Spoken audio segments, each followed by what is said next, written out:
All right, welcome inside our San Francisco studios. It is a brand new edition. We landed on a title, The One. Appreciate the support. Okay, so The One is what we're going to be calling this show. Mike, Yam, Yogi Roth with you. Last week we were sitting at the desk. This week we're standing. I'm just going to tell everyone why. Because it takes some time to turn the cameras around, so we just figured we would just keep the cameras where they are and just be ready to rock and roll. We call it The One because it is one game, one moment, and one player that, Yogi, I expect you to go all in on. So your one game for week number 2, what is it? Well, because we are low maintenance, I'm going with a game that has been kind of high maintenance over the course of the last couple of years. You really go over the last 15 years. History, SC, Stanford, upset that just broke my heart. I remember I was coaching back in the day, and all of a sudden we think we're going to roll by 40, lose at the Collie. Then you got the Pete Carroll, Jim Harbaugh. What's your deal at midfield? And every game got the Andrew Luck stiff arm. I mean, there's so many things that have happened, let alone 2 of the last 4 Pac-12 championship games with Christian McCaffrey. Remember when he went off? Sure. That was in Clay Helton, who just got the official head coaching job. So there is a ton of drama. And this year in week 2, we have it again. JT Daniels, done for the year. Kedon Slovis, the dude. How are you going to operate as a true freshman? Sure. KJ Costello, terrible call, Big Ten officials.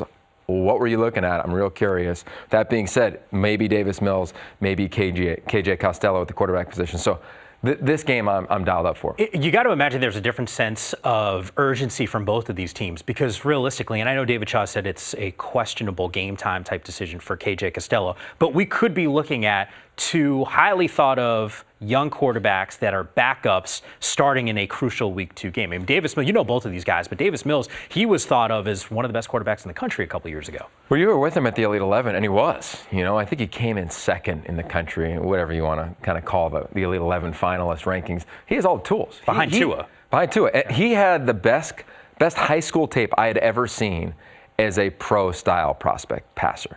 Problem is he's had some knee injuries, that he has had to overcome.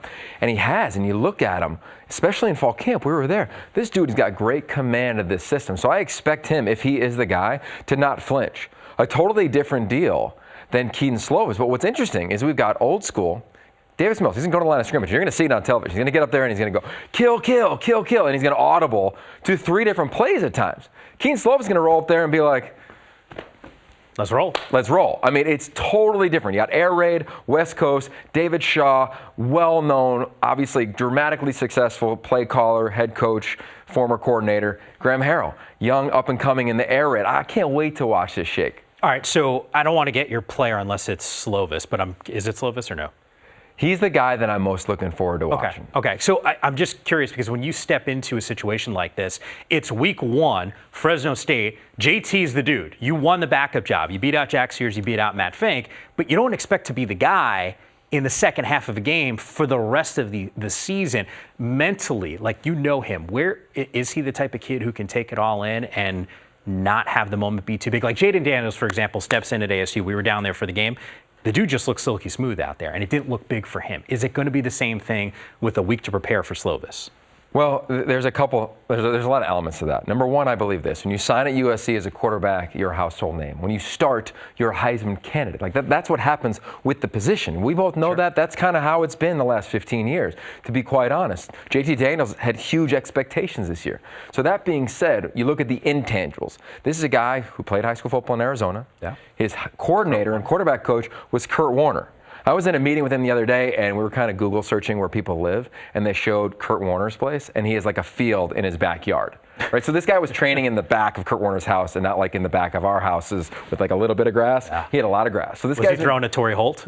He probably could, right? But he's been trained like a pro. Sure. So I don't think he's going to flinch of, oh my God, I have to start. Right? He's definitely not going to flinch on the playbook. There's 12 plays. He's got master around him. He's been there since spring football. The challenge is that it is an enormous position when you start to think about it. When you think about, oh my God, Carson Palmer, Matt Leinart, Mark Sanchez, Sam Darnold.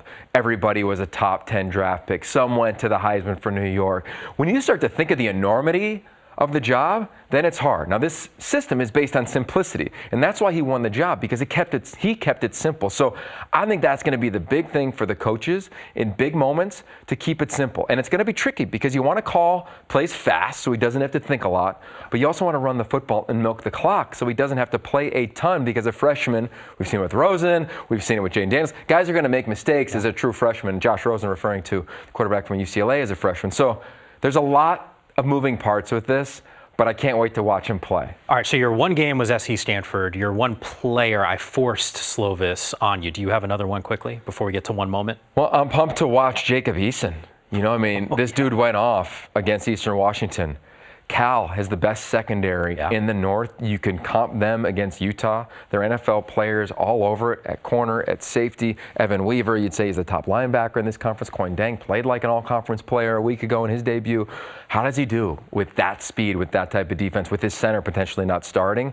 I can't wait for this guy, because now everybody in Seattle, they forgot about Jake Browning, which is screwed up, and you shouldn't, because the guy's a baller. But that's the world we live in right now. So I'd be pumped to watch him as my second guy. All right, one moment, week 2, what do we got? It's Utah. You know, and I get it's not a big game. It's not BYU. But the way they played, and if anybody watched the game, you'd agree, they were just consistent, and they consistently dominated. Still made some week 1 mistakes. Tyler Huntley got hit a couple times. Like, they weren't perfect, but they proved that they, just like Notre Dame did in their first game, just like Clemson did, just like Alabama did, just like Ohio State did. Yeah, maybe sputtered a little bit early on at times, but eventually you just wear teams down and you're that much better. I think they're an elite team. I think they're an elite program. So I can't wait to watch them, regardless of who Utah plays, dominate. It can't be last year. If it is, then it's going to make us rethink, at least make me rethink everything I've been saying about them. Like, I think they're ready for the moment, ready for the stage, ready for the expectations, and more than ready to go dominate this weekend. You mentioned some of those other teams in the country.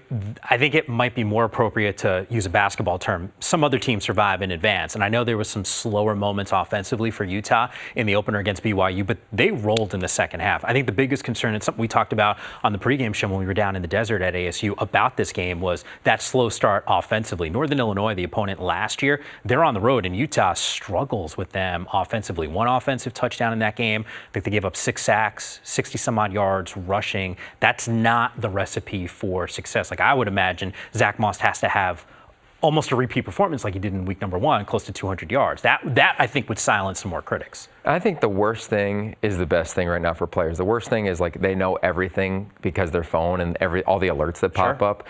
The best thing is all the alerts pop up. So they know how quickly it can evaporate. They know how quickly you can go from the hero to you guys don't have what it takes. So I think I go back to the veteran leadership of this team. Last year we were in training camp. Kyle Whittingham said, we're going to be good, but we're built for next year. This is their time. I really think the veteran element, the way they finished the game, 9-19. They ran the last 9 minutes and 19 seconds off the clock. That's dominating. Like, I think that is going to be this team. They won't do that to everybody, of course, but they should do that the first few weeks of the season. One extra nug I'm going to throw your way. AP Top 25 comes out. 5 teams in the preseason from the Pac-12 sitting in the top 25. 4 of those teams win. Oregon loses with 9 seconds basically on the clock. Still 5 teams. First time since 2017 the Pac-12 has had 5 teams in consecutive weeks in that top 25. You worried about the conference despite that Oregon loss? No, I'm not. It didn't feel like a year ago. Where I'm frustrated, borderline angry, which it's football, it does that to you, you get passionate, right, is Utah. You can't look at Florida and Utah and tell me that Florida's a better team. It's like when we looked at Penn State potentially versus Washington State a year ago. When you look at the way Wazoo lost their game. So that to me is like, okay, it's not the CFP, so don't get too riled up. But I do think when I look at the Utes, I'm like, this is a top 10 program in the country, and I hope the voters pay attention to that in the next few weeks. You know what's wild about it? You're right, it's not the college football playoff rankings. It's not like the real deal rankings when they get released, but you know those people in the committee, if you see the number on the television screen when you're watching these games back, it does plant a seed, I think, for some people. It's the human nature aspect of the whole thing. Another edition of The One. We're back on Tuesday, not only with this show, but also Inside Pac-12 Football, which you can catch on Pac-12 Network and the Pac-12 Now app every single Tuesday night at 6 p.m. Pacific time.